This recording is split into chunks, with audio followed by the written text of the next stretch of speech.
Boa noite. Está no ar o programa Horizonte Debate. Camelôs, ambulantes, vendedores de rua, são várias as denominações para as pessoas que realizam comércio informal. Mas por que essas pessoas ainda preferem trabalhar na informalidade?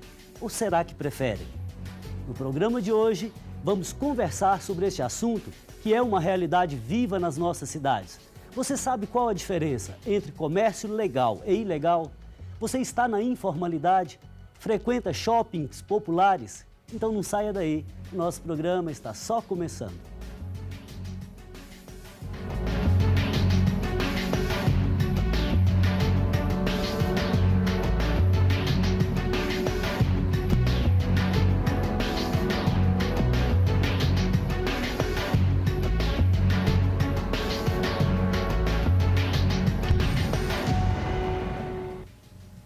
Participam conosco hoje a economista e professora do Departamento de Relações Internacionais da PUC Minas, Tayane Las Casas, o diretor executivo do site Mercado Mineiro, Feliciano Abreu, e a gerente de monitoramento da fiscalização da Prefeitura de Belo Horizonte, Raquel Guimarães. E claro, você, como sempre, é nosso convidado a participar deste debate.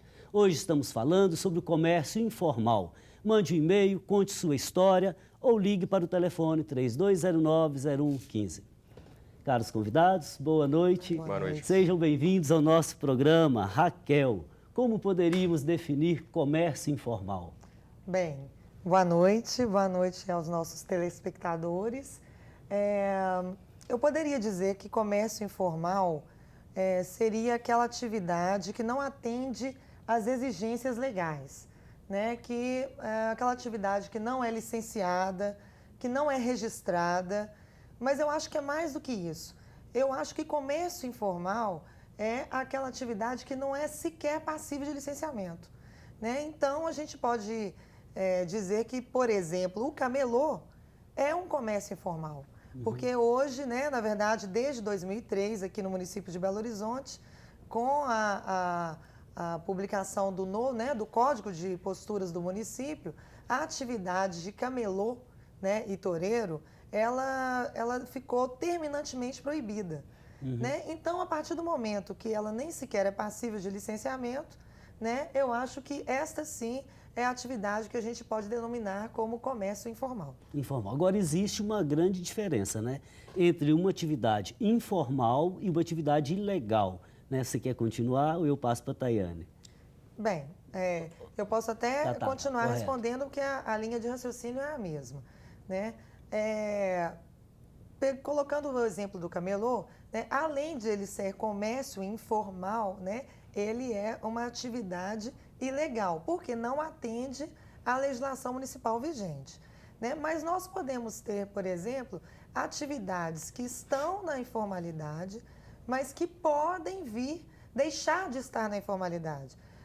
Um exemplo é o ambulante. Né? Nós temos aí que o Código de Posturas denomina, né, tecnicamente falando, como veículos de tração humana, até um nome complicado, né? Mas, e os veículos automotores que comercializam lanches rápidos, né, não quer dizer que eles estando comercializando esses produtos na rua, eles estejam na informalidade. Eles podem estar licenciados. Correto, entendi. Né? Então, o camelô, sim, é uma atividade informal e ilegal. O ambulante, o veículo de tração humana, por exemplo, o pipoqueiro, né, o carrinho de cachorro-quente numa feira, né, a princípio, ele pode estar licenciado pela Prefeitura Municipal de Belo Horizonte. Né? E vou descansar você um pouquinho. Por favor. Ok, Tayane, quais são os seus comentários, por favor? Continuando o raciocínio da Raquel, eu acho que a gente poderia fazer uma distinção entre 3 categorias: o informal, o ilegal e o ilícito. Perfeito. O informal e o ilegal, conforme a Raquel já começou a discutir, eles são muito semelhantes porque ambos têm uma relação muito direta com o não cumprimento de determinadas leis que a pessoa que exerce atividade econômica deve obedecer. Muitas vezes, a maior parte das vezes, a sonegação de impostos, como forma de reduzir os custos, de melhorar a condição de concorrência no mercado e vai para fora. Eu acho que o aspecto mais delicado desse tema é a questão da ilicitude, ou seja, Ao mesmo tempo que você é informal, você é ilícito, que aí é o contrabando, que muitas vezes está presente nesse comércio popular, muitas vezes na comercialização de produtos que são danosos à saúde, que são... Às vezes até medicamentos, Até né? medicamentos. Então, esse eu acho que é um dos aspectos mais graves desse comércio ilegal. Uhum. Ok, vamos mudar um pouquinho agora. Feliciano, por favor, o que você acha que são os atrativos do mercado informal? Bom, na verdade, o mercado informal hoje ele é mais atrativo, primeiro, porque ele tem uma clientela que fala sobre o preço. O preço dele é competitivo perante o mercado formal. Na verdade, ele não paga imposto. Então, ele fica competitivo, mas, por outro lado, também ele não dá garantia nenhuma e acaba vendendo uma ilusão para o consumidor, porque o consumidor compra barato, mas não tem qualidade. Se no Dia das Crianças, por exemplo, o brinquedo quebrar da criança, ele não tem garantia de chegar lá e trocar, normalmente até trocam. Mas, assim, a gente sabe que legalmente para ele ir no PROCON, no órgão de defesa do consumidor, fica realmente complicado. Uhum. Ok, Raquel, por favor. Só complementando o que os colegas colocaram aqui, a questão da ilicitude, né, da ilegalidade, né, a questão das competências mesmo, né?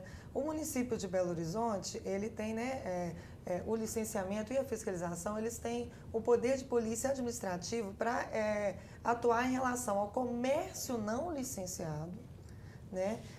Seja ele no logradouro público ou seja ele nos estabelecimentos comerciais, né? E não tem o poder de polícia para, por exemplo, atuar em relação à ilicitude, né? Se aquele produto é fruto de contrabando, é fruto de pirataria, etc. Mas, apesar de não ter a competência legal, a Prefeitura de Belo Horizonte ela participa de vários fóruns, digamos assim, com outros órgãos, Ministério Público, as polícias, militares, civil, federal, em que a gente não só ajuda, auxilia, mas a gente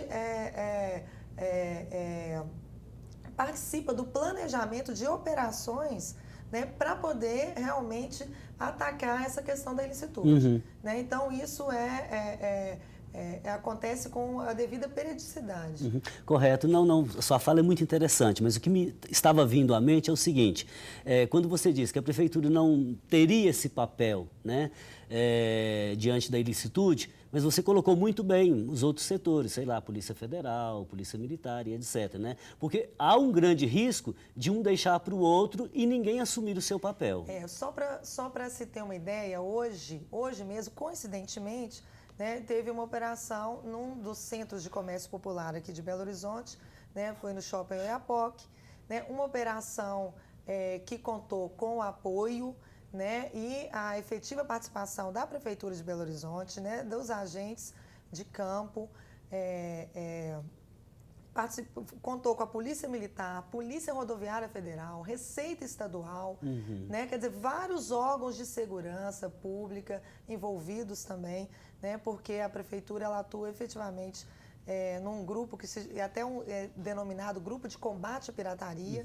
Né, então, hoje foi feita uma operação lá no Shopping Oiapoque, 18 lojas tiveram expedidos mandados de busca e apreensão. Qual a periodicidade para se fazer essas operações? Essas operações, como eu digo, a Prefeitura ela não tem o poder de polícia administrativo para atuar em relação à questão da ilicitude. Mas ela apoia e acompanha todos esses trabalhos, que são periódico. Não tem... Algumas semanas atrás... Ou seja, não é cartesianamente de demarcado. Não. Até para... Porque o que acontece? Né? Os centros de comércio popular, eles são estabelecimentos comerciais que são licenciados, né? Então, na verdade, a Prefeitura não licencia a possibilidade deles venderem produtos falsificados, por exemplo. Mas ela não tem a competência para verificar isso. Então, ela conta com o apoio de outros órgãos para fazer essas ações. Ok, obrigado. Tayane, agora tem uma questão que me incomoda um pouco. Há pessoas que dizem assim, olha, é melhor alguém vender, mesmo que na ilegalidade, do que roubar e etc. O que você acha desse argumento? Realmente, eu acho que ele não se sustenta mais, porque eu acho que o aspecto mais importante da ilegalidade, na verdade, tem dois aspectos que são muito importantes. A primeira é a disposição da pessoa de trabalhar na ilegalidade. A segunda é a possibilidade dela não trabalhar, ou seja, como ela consegue sair da ilegalidade. Depois eu acho que a Raquel pode discutir isso, as diversas formas que o poder público tem feito no sentido de trazer essa pessoa para o mercado formal. Então, algumas iniciativas são importantes, está ampliando muito as possibilidades, mas eu acho que o aspecto mais importante não é nem esse. Tem muita dificuldade, é claro, muita burocracia para a pessoa sair da informalidade, não resta dúvida. Mas eu acho que o aspecto mais atrativo realmente é a diferença de preço. Ou seja, a pessoa que está vendendo um produto ilegal ou não está pagando nenhum dos impostos que ela deve pagar, o lucro é muito maior. Exatamente, é muito maior. Então, correto. Ela tem esse estímulo de um lado e tem a dificuldade da informalização do outro. E, junto a tudo isso, a dificuldade do poder público de fiscalizar todo mundo. Então, Ok, eu tenho que chamar intervalo, mas queria fazer um pequeno comentário, né? Feliciano, nós homens ficamos aqui agora caladinhos, né? As mulheres potentes falaram muito mais. Aguardem-nos no segundo bloco. Antes de ir para o intervalo, queria lembrar a campanha Faço Parte, cujo objetivo é a manutenção dos veículos de comunicação da Arquidiocese, a revitalização do Santuário Nossa Senhora da Piedade, mas, sobretudo, a construção dos sonhos dos belo-horizontinos, a Catedral Cristo Rei. Faça parte você também. Nós vamos para um rápido intervalo e voltamos já já. Enquanto isso, aproveite para participar conosco pelas redes sociais facebook.com/Horizonte Debate TV e twitter.com/Horizonte Debate. Até daqui a pouco.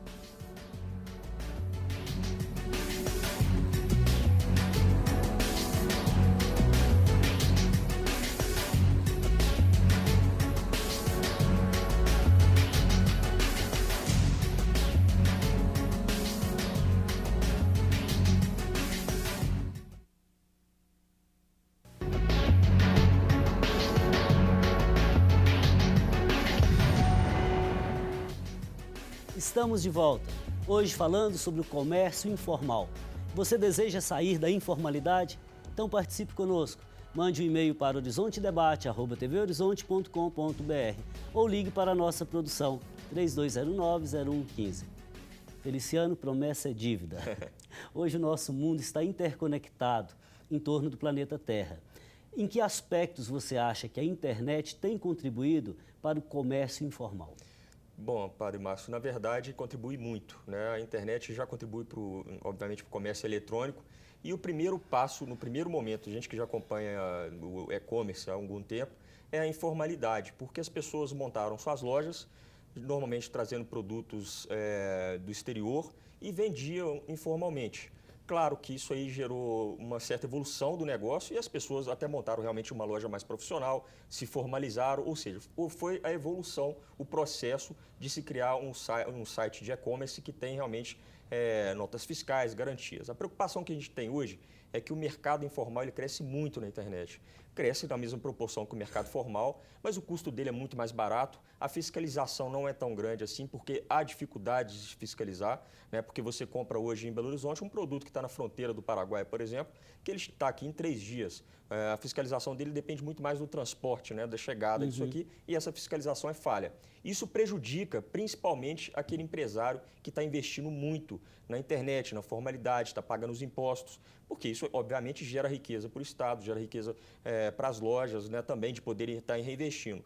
Agora, eu vejo também o seguinte, que chega um ponto da informalidade que a pessoa acaba se formalizando pela necessidade, né? Ela tende ali a crescer, ter lojas, filiais. Se ela quiser vislumbrar um mercado maior, ela tem que realmente estar investindo e se formalizando. Porque não dá para ter um informal que tem 3 lojas na cidade, por exemplo. Né? Ele vai acabar vivendo num mundo, na marginalidade ali do negócio. Agora, a internet realmente ela contribui muito para a informalidade. Nós temos sites de leilão que interferem bastante. É uma concorrência extremamente desleal com quem paga os impostos, né? Os lojistas tradicionais e até mesmo os lojistas tradicionais que estão na internet. Né? Mas a concorrência é grande e acabam que eles têm um poder de negociação, os lojistas tradicionais, muito grande perante aos informais. E a garantia também. Hoje, a questão do preço, nós que trabalhamos com a busca do preço mais barato sempre, a gente sabe que é extremamente importante. Mas a qualidade, o atendimento também é fundamental. E você comprar um produto na internet que você não sabe se ele vai chegar, se você precisar recorrer à loja, você não sabe se ela existe. Isso é complicado, é um risco muito alto. Você está podendo fazer um bom negócio, mas o risco é muito alto. Você está pagando caro por esse risco.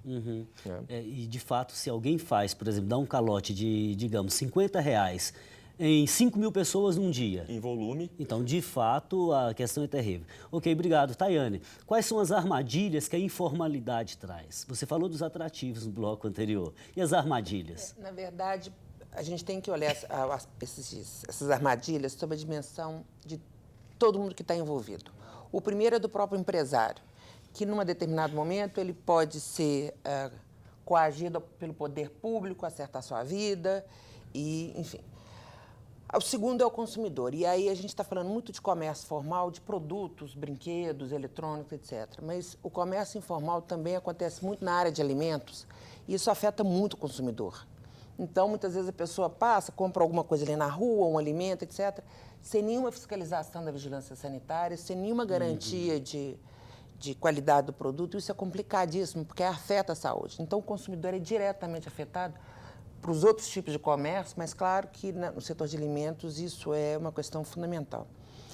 E para o conjunto da sociedade, a gente também não pode esquecer que, à medida em que o comércio informal ele não contribui com impostos, você está diminuindo a capacidade da prefeitura, de fazer investimento da prefeitura, do governo do estado e mesmo no governo federal, de ampliar os investimentos em infraestrutura, em políticas sociais, enfim. Então, na verdade, o ganho de um indivíduo acaba virando a perda da sociedade como um todo. Ok. E, de fato, né, nós somos o nosso entorno, de certa Exatamente, forma. Né? é. Ok, obrigado.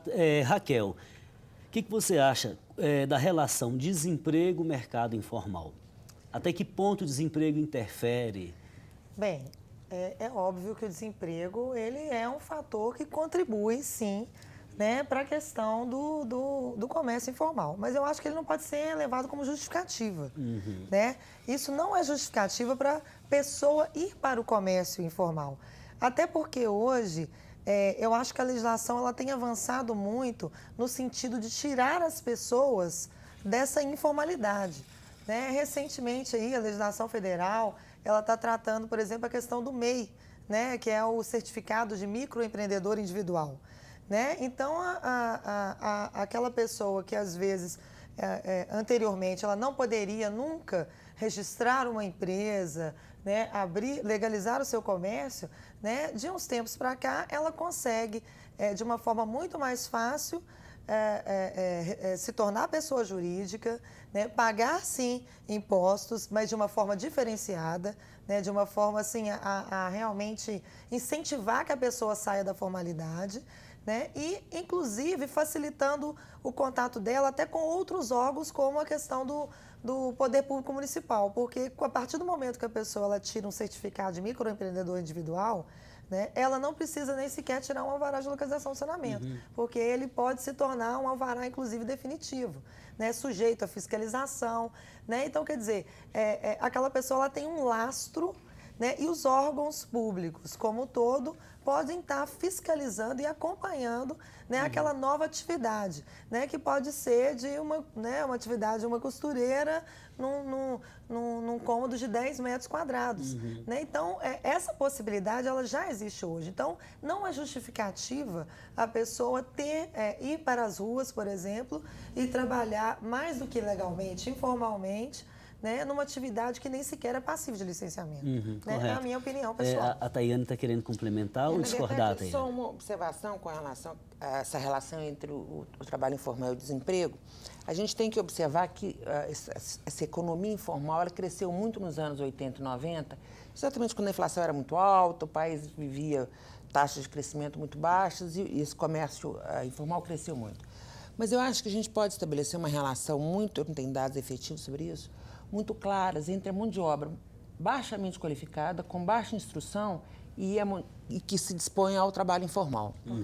Então, na verdade, tem dois aspectos que eu acho importantes nisso, porque à medida em que o nível de escolaridade no país cresça, as pessoas vão se dispor a um trabalho que efetivamente possa ter... mais formal, reconhecido na sociedade, né? E recolher, principalmente, contribuições previdenciárias e vai para fora. Até entender, né? Por que a necessidade de Exatamente. recolher. Né? Então, eu acho que tem uma relação muito grande com esse trabalho informal e o baixo nível de qualificação escolar, formal, etc. De um lado. E do outro lado, eu acho que realmente tende a reduzir essa economia informal à medida que a economia vai mantendo taxas de crescimento econômico por períodos maiores de tempo, absorvendo essas pessoas no mercado de trabalho. Porque, de qualquer maneira, o trabalhador informal é aquela pessoa em grande medida, não conseguiu o trabalho formal. Então, acho que ela acaba sendo expulsa do mercado de trabalho. Ok. Sim, Feliciano. E é muito eu coloco difícil. outra questão para você aqui. Vamos dizer assim, o que estamos falando é o empreendedorismo por necessidade ou é oportunismo? Olha, eu acho que no primeiro momento é aquela questão de necessidade, né? Obviamente que tem uma dose de oportunismo, porque ele vê uma oportunidade de negócio ali, por exemplo, ele vai montar uma barraquinha num determinado estabelecimento, na porta de uma faculdade, por exemplo, né? Ele tem ali primeiro a necessidade, porque ele perdeu o emprego, ele tem que gerar dinheiro de uma forma mais rápida para sustentar a família, né? E no segundo momento é oportunismo, porque ele está tendo a oportunidade de vender. E, obviamente, que ele está tendo custo menor, ele tende ali a vender e girar um dinheiro que ele vai ter um sustento mais rápido. Mas a gente sabe que isso aí é uma questão, como eu sempre acho nessa questão da informalidade.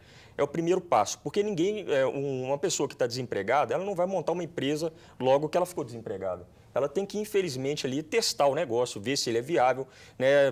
Passar naquele primeiro momento, aí ela vai falar assim, poxa, peraí, o negócio está bom, eu estou crescendo e agora eu posso realmente montar uma empresa e vislumbrar horizontes maiores, né? Por isso que isso aí eu acho que é passo a passo e eu acho que a tendência realmente é de melhorar, porque vai chegar um ponto que o próprio consumidor hoje também, cada vez mais preparado, mais instruído, não vai comprar um produto, por exemplo, que ele não tenha garantia, qualidade, obviamente que ele vai analisar o preço, mas hoje já acontece isso, né, Padre Márcio? O que acontece, muitas vezes você vê um produto tão barato que você fala, tem alguma coisa errada. O consumidor é desconfiado, né? Ele acaba optando por uma loja que é mais cara, uma loja legalizada, por quê? Obviamente, ele tende ali a garantia que ele não teria no mercado informal. Hoje, os produtos de R$ 1,99 invadiram o mundo, né? Há pessoas que dizem assim, você acha que comprou muita coisa, chega em casa que não dura nada. O que você acha disso, Feliciano? Olha, eu acho terrível, porque, na verdade, é uma economia que muitas vezes você está achando que está fazendo ali para o seu bolso no primeiro momento, mas você, obviamente, tem a frustração logo após você usa pouquíssimas vezes e a questão da garantia, da qualidade do atendimento é fundamental. Nós temos que explorar muito a questão do atendimento, porque hoje, inclusive, tem diversos informais que são famosíssimos, né? A gente nota que eles acabam criando ali um atendimento único, especializado, bem carinhoso ali com o seu cliente e estão ali crescendo. Mas chega um ponto que eles têm que formalizar, né? Quando não são fiscalizados, obrigados a formalizar. Né? Então, isso aí depende muito de cada mercado, de cada setor. Correto, eu vou chamar o intervalo e a gente volta já. O Horizonte Debate vai para um rápido intervalo. Aproveite para participar conosco, faça sua pergunta, conte sua história pelo telefone 3209-0115 ou pelo Facebook ou pelo Twitter. Até daqui a pouco.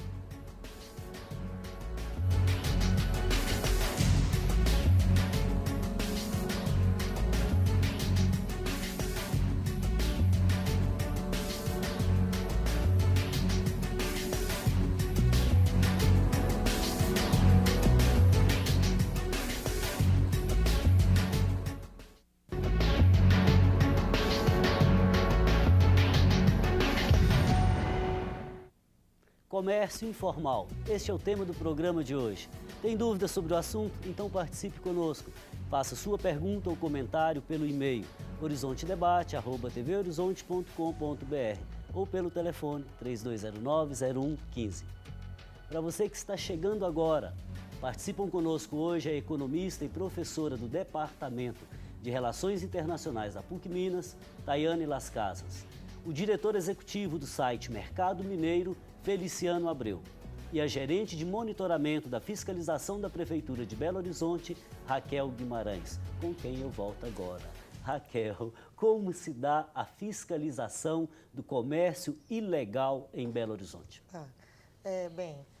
Em relação ao comércio em logradouro público, né, a fiscalização nas 9 secretarias regionais, elas atuam da seguinte forma, né? São realizadas ações diárias, né, rotineiras, né, visando a desocupação dos logradouros públicos, né, e a coibição do comércio não licenciado, né?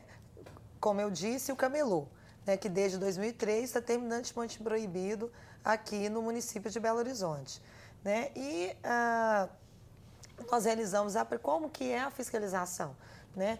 Como é a questão é muito imediatista a ação da fiscalização nesses casos, né? Na hora que é flagrado, né, normalmente roda uma equipe, num veículo, o fiscal coordenando a ação, com agentes de campo, auxiliares, né, que ajudam no trabalho da fiscalização para poder recolher os materiais apreendidos, etc., né, e com o devido acompanhamento da Polícia Militar. Agora, a Prefeitura tem pessoal preparado para a grande área metropolitana? Não, sim. O que acontece? Né? Eu acho assim que de uns anos para cá nós temos feito um processo de desocupação dos logradouros públicos. Né? Isso começou principalmente na Regional Centro-Sul, no Hipercentro. Né? Quem mora aqui há anos tem acompanhado ao longo dos últimos anos aí a mudança da cara do centro da cidade. Agora, não há um paradoxo, por exemplo, nos shoppings populares? Não, o que acontece? Né? Eu acho o seguinte, antes de 2003, antes da publicação do Código de Posturas, né, os camelôs eram figuras passíveis de licenciamento aqui no município de Belo Horizonte. Né? Vocês podem lembrar daquelas barraquinhas verde e branca que tinham lá no centro da cidade, que eram todas devidamente licenciadas pelo município. A partir do Código de Posturas de 2003, houve uma caducidade daquelas licenças e essa figura ela deixou de existir, né? Ela passou para a informalidade. Só que eram muitas pessoas, né? Eram muitos camelôs que antes até tinham licença da prefeitura. Então eu acho que a prefeitura ela teve um cuidado, né? E não tratou só a questão urbana, ela verificou também a questão social. Então a questão da criação dessa nova figura que foram os centros de comércio popular, que se tornaram shoppings populares, né? Foi uma saída para sambarcar parte dessas pessoas que antes trabalhavam até na legalidade. Né? Então, foi uma saída que eu acho até inteligente. Né? Ok, Raquel, a Tayane parece estar querendo fazer um comentário. O olhar diz muito. Sim, Tayane. Na verdade, eu acho que essa possibilidade dos shoppings populares é uma ideia que eu realmente sempre gostei dela. Eu acho que, observando o que você disse, resolve uma questão social importante, melhora as condições de trabalho dessas pessoas, porque aquelas condições eram absolutamente impossíveis, né? Chuva, condições muito ruins de trabalho, e acaba criando o que a gente gostaria que acontecesse, ou seja, concorrência entre eles, e eles se tornando empresários e entendendo a lógica do negócio que eles estão fazendo. Então, na época, eu lembro que houve uma certa crítica da prefeitura, que as condições físicas dos shoppings não eram boas, etc. Não foram todos, você falou que uma parte deles foram contemplados, aquela inúmero Belo Horizonte foi tomada por camelôs, mas naquela época eu gostei muito dessa ideia, eu achei que foi um negócio que foi super importante. Agora então, tem a referência réplica, no país, né? Tem a réplica da Não, Raquel. não é réplica. Na verdade, é complementação. Acho que a linha de raciocínio aqui né, dos colegas está a mesma.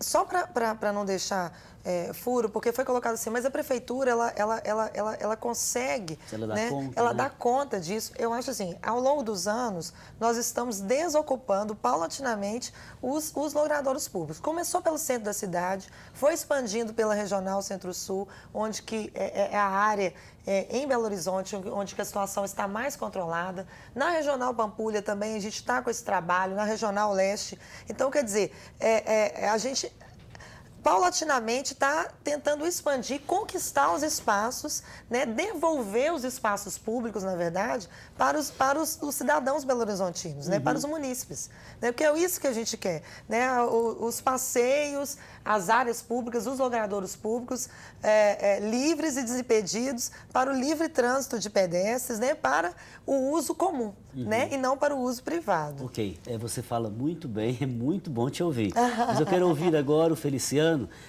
comentar alguns comentários que me deixaram no Facebook. O Bruno Rodrigo diz assim: o comércio informal não é uma questão de preferência.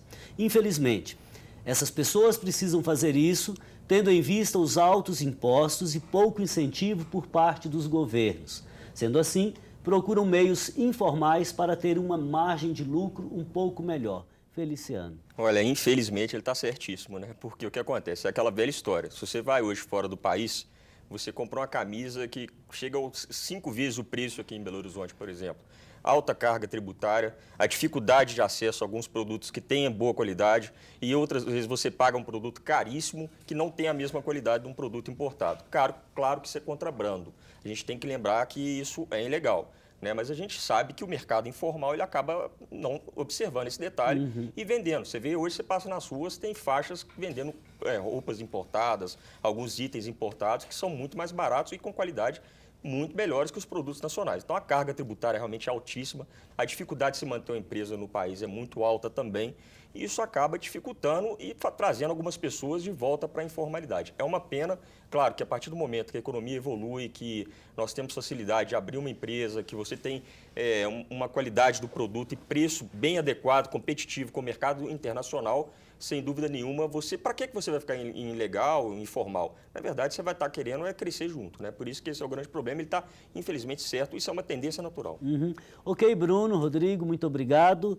A Raquel quer fazer um comentário? Não só porque o Feliciano comentou a questão das faixas, né?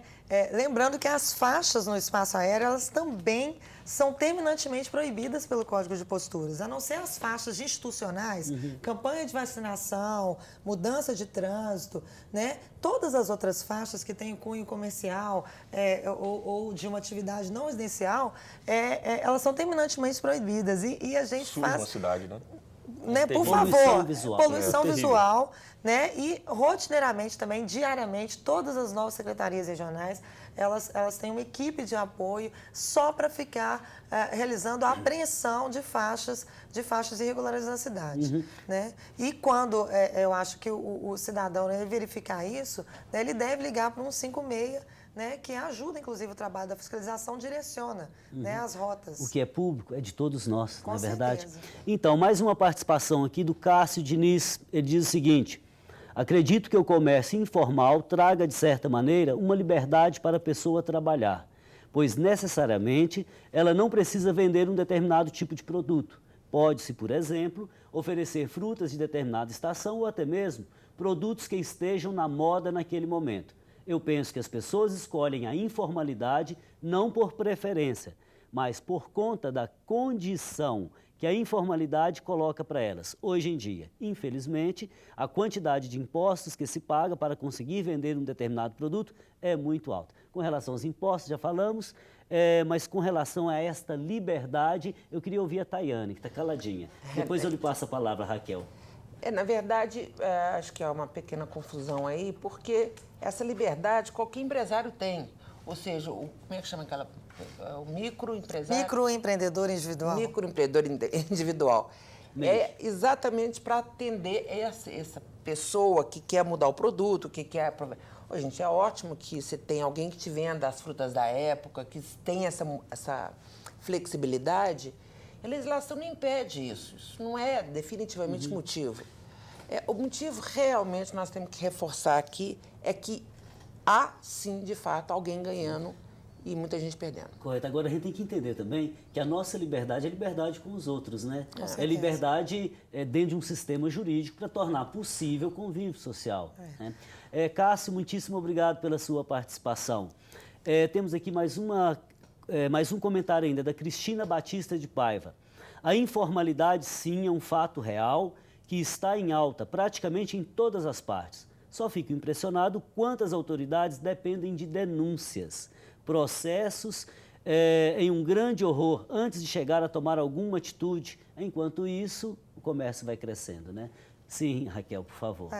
Bem, não é verdade. Na verdade, a questão das denúncias, elas direcionam o trabalho da fiscalização, né? Agora, como Independente das denúncias... Independente das denúncias, todas as regionais, né, elas contam, por exemplo, a questão do comércio não licenciado em logradouros públicos, são ações rotineiras, diárias, né, visando a desocupação e a coerção desse comércio, né? Só para se ter uma ideia, né, de janeiro deste ano a agosto, nós fizemos aí quase 5.000 vistorias, com mais de 20.000 itens apreendidos.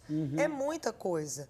Então, isso mostra que há, sim, um planejamento, né, e uma ação direcionada visando, sim, a desocupação dos logradouros públicos. Ok, obrigado. Eu tenho que chamar o intervalo. Cristina, muitíssimo obrigado pela sua participação. Horizonte Debate vai para um rápido intervalo. Aproveite, ainda dá tempo, participe com a gente.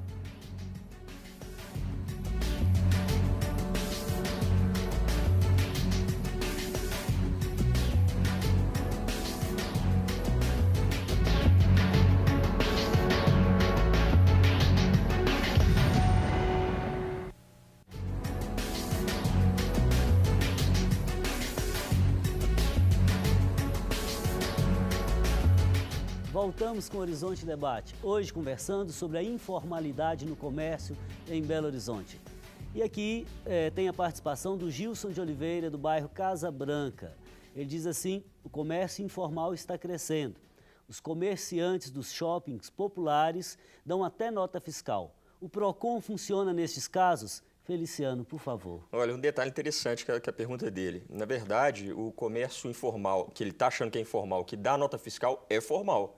Porque não tem como você emitir nota fiscal se você não está com uma empresa legalizada e formalizada. Então, ele pode comprar com tranquilidade, pedir a nota fiscal, que ele vai ter a garantia e pode sim recorrer ao PROCON se ele tiver algum problema com relação ao defeito ou necessidade de troca do produto. Então, isso é um detalhe muito interessante, porque às vezes está naquele ambiente que parece que é informal, mas já estão legalizando. Isso é ótimo, é uma boa notícia, porque mostra que até mesmo as feiras populares, né, as lojas estão tendo uma tendência a formalizar. Agora, o PROCON funciona nesse caso? Funciona perfeitamente, porque ele está legalizado, né? Ele tem a nota fiscal que dá o lastro da compra, onde que ele pode questionar algum problema que ele teve ali por aventura da compra. Perfeito, Raquel. Só fazer uma pequena correção, né? Os centros de comércio popular, eles não são definitivamente informais, né? Então, assim, o que é informal? Aquilo que não é passivo de licenciamento. E os centros de comércio popular têm uma legislação municipal que criou a possibilidade de instituição desses locais, né? Que eles, inclusive, contam com a emissão de alvarás de localização e funcionamento para que eles funcionem. Então, eles são, sim, comércio formal, né? Não é, né? A gente tem que esclarecer isso para o público, que o comércio informal é aquele que não é passível de licenciamento, como é a questão do camelô.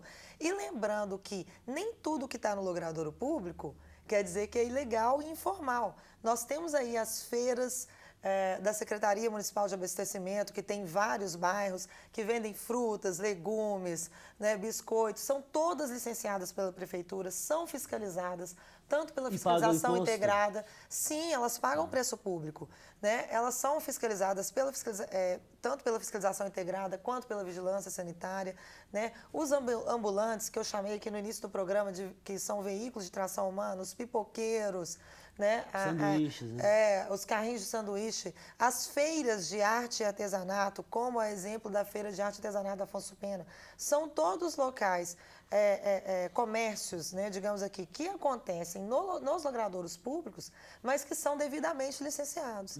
Né? Então, e o que fica muito mais fácil os órgãos públicos acompanhar e fiscalizar.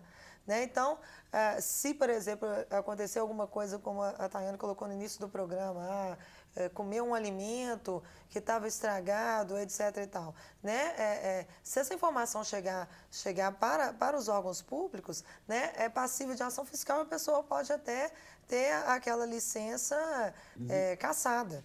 Né? Então, fica muito mais fácil se a pessoa sai da informalidade, né, seja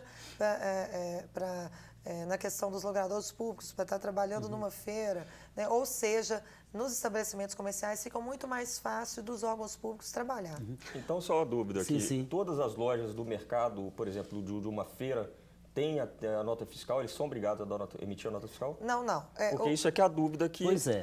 Isso aí é complicado, isso né? Vamos dizer assim, uma coisa é a pessoa ser licenciada, ela paga até uma taxa para a prefeitura, etc. Outra coisa é se de cada produto, sei lá, serviço, de cada exatamente, categoria, cada serviço que ela presta, se recolhe o imposto. Aí ele estaria na formalidade. Exatamente. Esta é a questão, né? Eu acho, a meu ver, por exemplo, a Feira da Afonso Pena é um paradoxo. Eu não sei se aquilo ali é formal. Eu acho que há um licenciamento, democraticamente, vamos dizer assim, as pessoas concorrem a um espaço ali, etc. Mas é informal. Exatamente, né? porque não tem como emitir nota fiscal ali, eles não têm nota fiscal normalmente. Então, o consumidor tem dificuldade ali de trocar um produto, recorrer ao PROCON. Né? Então... É nesse sentido que eu usei o termo paradoxo por 2 ou 3 vezes. Porque às vezes o comércio informal, ele abre a porta para várias outras possibilidades, inclusive a pirataria, né? O que você acha disso, Tayane? Na verdade, a pirataria talvez seja uma das questões mais difíceis de serem equacionadas. O Brasil tem um acordo internacional no âmbito da OMC de combate à pirataria. Vira e mexe, a gente vê a Polícia Federal mostrando apreensões grandes de produtos pirateados. O que a gente tem que deixar claro que, à medida que você vende um produto pirata, todo o investimento que o produto original, que o produtor do produto original fez, ele perdeu ali naquela concorrência que é absolutamente injusta. Isso não tem dúvida. Agora, a pirataria também deve ser pensada diferenciadamente por produto. Então, por exemplo, no caso do remédio, é um absurdo você ter a possibilidade de remédios que não foram desenvolvidos por processos de pesquisa, etc. Mas o fato é que é exatamente a patente do remédio que dá ao laboratório um incentivo para investir, mas que torna o remédio muito caro. Verdade. Então, você acaba criando uma situação em que incentiva muito a prática informal, da cópia, etc. Mas, Márcia, eu só gostaria de voltar para a Raquel para uma questão que eu acho super importante nessa discussão do comércio ilegal, informal, que é perguntar a ela, como representante da prefeitura, o que de fato o poder público faz em termos de facilitar a burocracia. Porque eu acho que tem um componente de burocracia na vida desse pequeno empresário. Você acha que atrasa, que, como dificulta? eu disse, é uma pessoa que eu acho que, em grande maioria, não tem, provavelmente, uma instrução muito grande, tem dificuldades em entender todo um código de postura, um código das questões ambientais, gerenciar sanitárias, também, né? E vai para fora. Então, na verdade, existe, de fato, manuais simplificados, coisas que tragam essa pessoa para um... Sim, o que acontece? Quando a gente fala de atividade não essencial, hoje eu acho que o maior avanço dos últimos tempos foi a questão do certificado de microempreendedor individual. Que, na verdade, o munícipe ele não precisa nem recorrer à prefeitura para ele estar regularizando a situação dele. O SEBRAE, o tempo inteiro, ele faz campanhas no sentido de estar conscientizando a população de que ele pode estar regularizando, de que ele pode estar saindo da formalidade, e esse MEI ele pode ser obtido pela internet. Né? Então, assim, não é feito nem sequer uma consulta prévia. E aquele certificado de microempreendedor individual, ele tem força de alvará de localização e funcionamento. E a partir do momento que tem esse lastro, essa pessoa está sujeita, né, à fiscalização. Né? É o que está acontecendo, por exemplo, no entorno do estádio de Independência, né? Onde que várias residências, né, estão utilizando desse instrumento e conseguindo certificados de microempreendedor individual para estar trabalhando, por exemplo, com uma pequena lanchonete ou alguma coisa nesse sentido, e que estão todos sujeitos, a partir do momento que estão com esse MEI na mão, sujeito à fiscalização efetiva da prefeitura, tanto em relação à vigilância sanitária, quanto em relação às questões urbanas. Né? Então, ele tem que atender todas as legislações vigentes. Então, eu acho que, ultimamente, né, essa questão de sair da informalidade, ela ficou muito mais fácil. Essa questão da burocracia, ela diminuiu demais. O próprio alvará de localização e funcionamento, hoje, ele pode ser obtido facilmente pela internet. Né? O munícipe, ele acessa o site da prefeitura, faz a consulta prévia. Se uma pessoa quer sair da informalidade, desculpe interrompê-la, quantos dias, por exemplo, ela levaria para legalizar o seu negócio? Isso vai depender da atividade. Tá. Né? Da atividade. Se ela em média? Não, se for uma atividade, se for uma atividade, por exemplo, eu sou uma costureira, ou então eu faço bombons, né? Imediatamente. Né? Imediatamente. Pela internet, ela consegue emitir, por exemplo, o certificado de microempreendedor individual que tem força de alvará de localização e funcionamento. Mas nós não podemos esquecer que tem atividades que podem gerar impacto para a cidade. Né? E aí sim vai depender, pode ter outras questões a serem verificadas. Mas a princípio está muito mais fácil, o que gera muito mais trabalho para a fiscalização. Porque a partir do momento que o licenciamento ele se torna mais fácil. Mas pelo menos vivemos numa sociedade onde há leis. Sim, e não na selva, né? Ok, exatamente. Mais uma questão aqui para a Tayane, talvez seja a última, Tayane. A informalidade contribui para o baixo crescimento do país? Como que ela interfere no PIB? Há estudos da Fundação Getúlio Vargas, por exemplo, chega em torno de 16% do PIB. Na verdade, eu sou um pouco resistente a essas projeções, Padre Márcio, exatamente porque é informal. Tá. Ou seja, quando você estima 16% o impacto que essa atividade tem no PIB, é uma estimativa porque você não tem dado nenhum, exatamente porque ela é informal. Então, eu acho que tende a ser muito a partir do interesse do pesquisador. Cresce muito a importância ou Entendi. decresce? Mas eu particularmente acredito que, como somos invariavelmente pequenos negócios, muito pequenos, eles têm um impacto relativamente pequeno em termos de... Se comparar com uma grande empresa. Por exemplo, só imaginando, se você tivesse uma crise econômica, um grande incentivo para esse tipo de economia, ela seria capaz de impulsionar a economia brasileira? Acho muito improvável. Tá certo. Então, acho que é tudo muito subestimado ou superestimado. Feliciano, rapidinho. A longo prazo, essa informalidade interferiria na economia do país? Eu acredito que sim, porque a partir do momento que você não tem ali as pessoas formalizadas, pagando impostos, gerando riqueza para o Estado, você dificulta também, né, a gestão de todo o processo administrativo de qualquer cidade. Né? Mas eu acho que também tem que olhar o outro lado, né, que é realmente a facilidade de cada vez mais as pessoas. Eu respeito sua opinião, mas eu acho que ainda tem a falta de informação do pequeno comerciante para estar se formalizando, emitindo a nota fiscal. Essas dificuldades ainda acontecem e o medo também, principalmente, de ser fiscalizado. Ok, que programa gostoso. Aliás, apresentar um programa com vocês três é muito fácil. Muitíssimo obrigado, volte sempre. Antes de encerrar o nosso programa, eu queria lembrar mais uma vez a campanha Faço Parte. A campanha Faço Parte é expressão de comunhão. Comunhão é expressão da nossa fé. Se você tem fé, acredita em Jesus Cristo, é católico, cristão, faça parte ainda hoje.